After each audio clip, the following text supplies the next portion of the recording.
Hey guys, hey, I'm just hanging out in the hangar today doing some shop projects. Thinking of you, hoping you're having a great day. I want to bring up a shop tip today, and it may seem like a real simple subject, but it's real easy to do it wrong. And what I want to talk about today is the use of a hacksaw. And you think, well, gee, what's the big deal? You just saw back and forth. Well, that's part of it, but it can be done incorrectly, and the other thing is too, when someone's in the shop and they're using a hacksaw incorrectly, just by listening, everybody else is going to know that that's incorrect. So we want to do it correctly. So hacksaw, it has, look at this blade. It's so old, it's worn shiny, and the paint's worn off, but it still cuts great, okay? So hacksaw blades, hard to tell here, and I'll draw a picture so you can tell, but these teeth, they point forward, all right? It's not like a saw for wood that's just basically straight down teeth and all you're doing is just kind of gnawing away at the soft wood. This actually has teeth that point forward. So let me draw a picture of that. So like I said, the hacksaws are made to cut metal, not wood, and it's my opinion that they work best on harder metals. The softer metals tend to kind of like gum up or clog up the teeth. So harder metals cut better with a hacksaw. There's also several different kinds of blades for hacksaws. The metal composition of them, like for example, this one here says high carbon steel. That just means it's cheap. All right, so why do people use high carbon steel? Well, carbon steel lends itself really well to being hardened, okay? And hardening is a very inexpensive process to do in manufacturing. So people that want to spit out a bunch of cheap hacksaw blades will use high carbon steel. The really good ones are like a bimetallic. They're a bimetal blade. Part of it will be like almost like spring steel, and then like high-speed steel in the area of the teeth. And this one here might be that. We've used this thing for so long. If you look at it, the paint is all worn off it and everything, but it still cuts like a champ. So there's that. So another thing is the teeth, like I said, they're directional. You're not going to be able to see it on this, but if I move my hands like this, there's not much resistance. I move like this, I can't, okay? It's because the teeth are pointing this direction, okay? So let me draw what that means. You see the blade has eyes at either end and it's kind of rounded, and teeth on one end and not the other. Okay, so that's how I'm gonna draw this. Okay, so you have the top of the blade here, and then here's the front of the blade, and there's the hole where it goes into the hacksaw. So once you get down here to the cutting edge, the teeth kind of look like this. I'm kind of over exaggerating this, but I'm trying to make a point.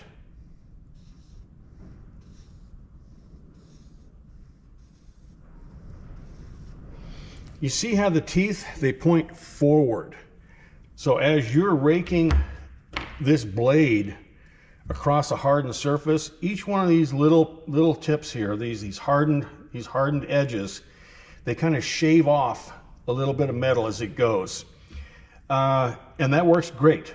Like I said, this one here, we've had that for a long time and it still cuts great.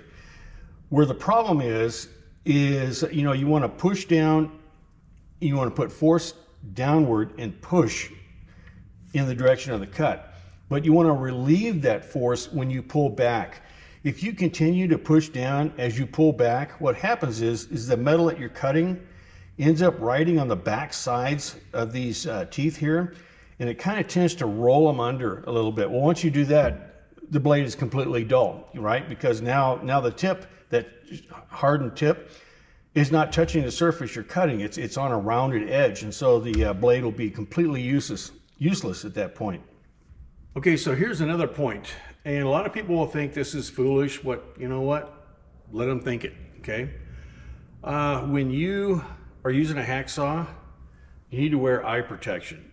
And people would think, well, eye protection, what are you talking about? I'm just using a saw.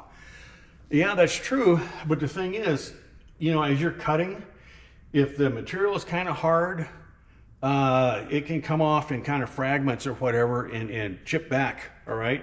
And also, if you're using a high carbon steel like that cheap one that I had over there, one of the byproducts of really hardened material is it becomes brittle, okay? So as you're sawing along, it's real possible for that blade to break. When it breaks, it flips up and does whatever. I mean, you don't know which direction, you know, shards of metal are going to go. And you don't want also when it breaks, when hardened material breaks, it's just super sharp, okay? You don't want any of that going in your eyes, right? Okay, so wear eye protection, let everybody else go without eye protection. That's up to them, okay? But you wear eye protection, good job. Okay, so once you've got your cut established, and this is where I'm going to show you how the rest of the people in the shop are going to know if you're doing this correctly or not. So you got your cut established, and you're gonna kind of apply pressure down and on the forward push, because that's the direction of the teeth. And here's another thing: this blade here will actually go in either direction. Okay. You think, well, gee, that's a bummer. That's a setup. Well, not really. The good thing about that is, if where you're working, you can only get like a really good pull stroke.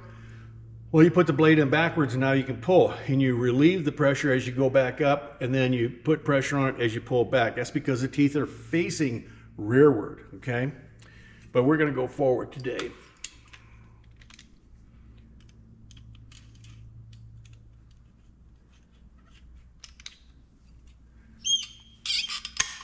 Okay, once your cut's established,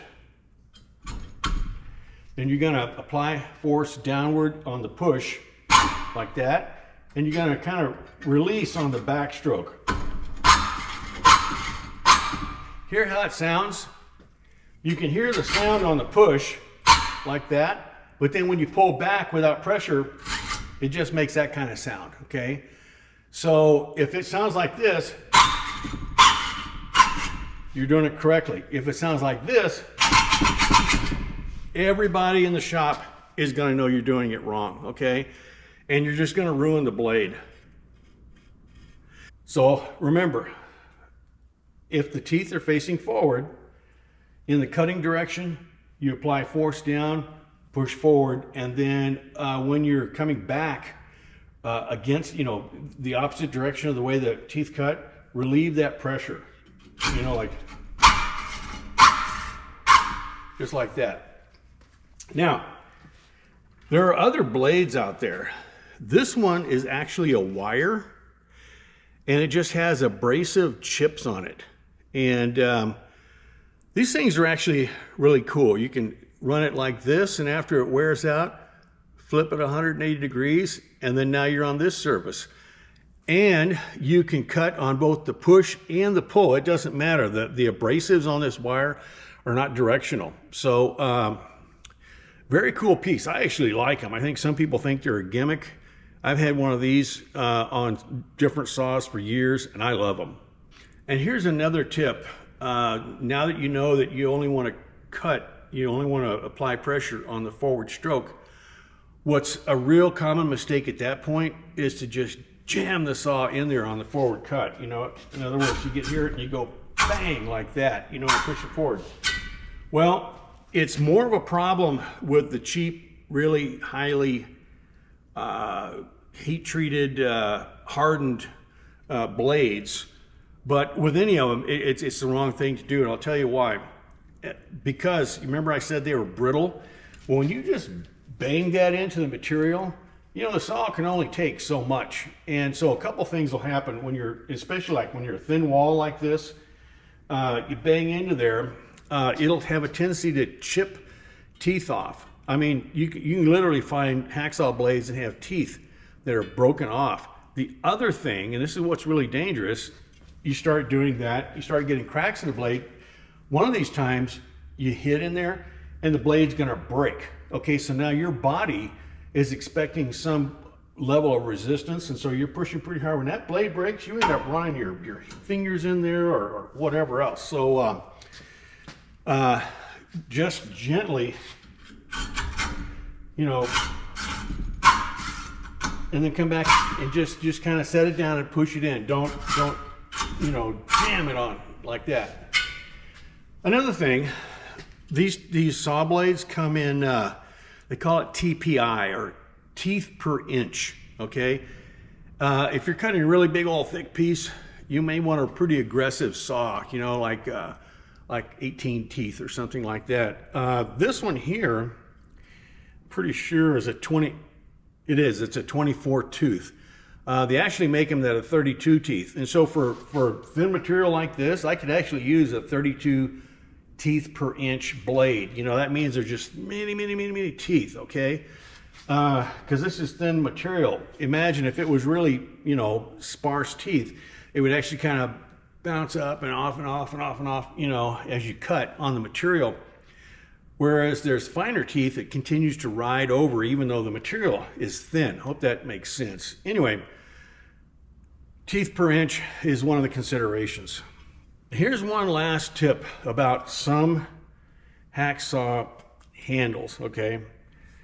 I really like this one because it's spring loaded, but some of them, as you can see here, actually has a position at the 45 degrees. And you think, well, what in the world would you use that for, you know?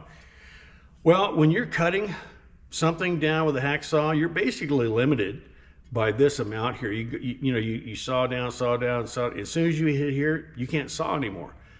Well, if you need to rip a long piece off of a piece of whatever you're cutting, steel or whatever, you can actually mount this blade on this 45 position.